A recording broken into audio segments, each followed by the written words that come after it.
This is it, the hottest tea in all of Beautylandia. Ang bakbakang magaganap between Miss Shari De Jesus at Miss Velma of Velma Beauty. At kung ano man ang rason ng Velma Beauty for pitting the two most influential women in the beauty game, I don't really care. Because this is the war we've been craving for. IKR, I know, right? So, are you Team Velma? Timeless Beauty, hashtag Miss Vel, mother of all. Or Team Shari Beauty Reborn, hashtag Sharin ang mabwawagi. Welcome to Beauty Bloodshed.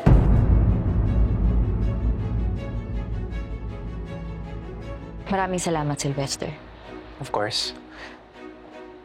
Para mas mabuti kung magtago muna si Shari. Sylvester, ba't nandito ka? Ano ginagawa mo dito? Ano nangyari? Ipapakulong ka raw ng mga imperial sa mismong event. What? Kailangan mo magtago, Shari. Eh, saan naman ako magtatago? At saka, inaantay nila ako sa event. At palalabasin nating darating ka. We would like to call on stage the woman of the hour, Miss Velma Imperial!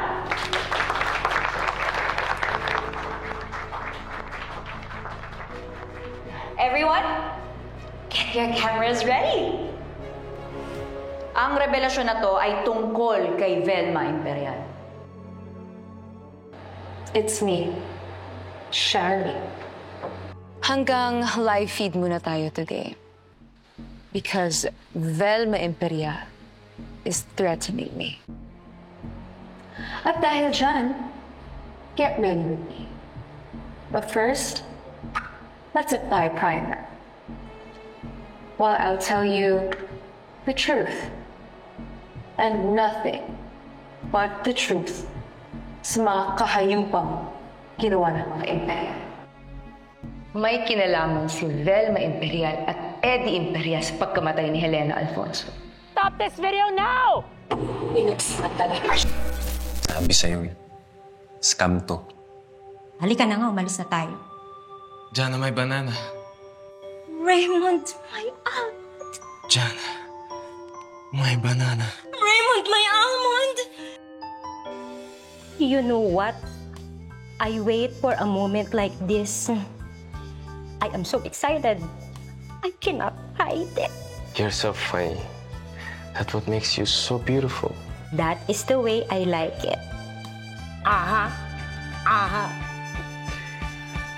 Oh no. Oh, I have to leave.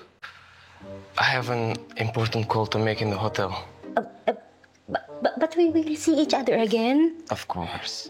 And next time we see each other, we have to talk about our plans. I didn't want to bring you to US. You have to get to know each other first before you bring her to America. Kung paisi to get dyan, uy. Pakipot ka naman. Di man lang nasabi ni Shari ng buo yung gusto niya sabihin. Baka mapahamak si Nurin dahil sa nangyari. Alam kong plinano na to, pero hindi ko maiwasang mag-alala. Anong mangyari sa kanya? Kaya nga, pinasama ko si Alex sa kanya eh. Migoy, punta mo sila ngayon din. Baka kailangan nila ng backup. Sana walang mangyaring masama kay Nurin. Tatakot na nga ako para sa kanya eh. Hirap kalaban ng mga imperial. May paraan naman siguro pang iba. Sigurado ako hindi hahayaan ni Migoy si Norin. For sure, Velma and Eddie will do damage control now. A war is about to happen. Why are you doing this? Aminin mo na dito ngayon. Sa harap naming lahat. Dahil kailangan nilang malaman ng totoo. Pinatay ni Velma Imperial si Helena Alfonso matapos niyang malamang pinagsamantalahan ng asawa niya si Eddie Imperial, ang kapatid ko! Stop your accusations against me or else susunugin ko yung stage na to kasama yung katawan mo. You can't hide the fact that you killed my sister just to protect your freaking husband! Okay, that's it. Huh? You have to go. You have to go. Don't you dare touch her. I am too pretty to be a murderer! You ungrateful little witch! Ladies and gentlemen, please, thank you so much for coming, but the show is over. Exit is over there. Leave!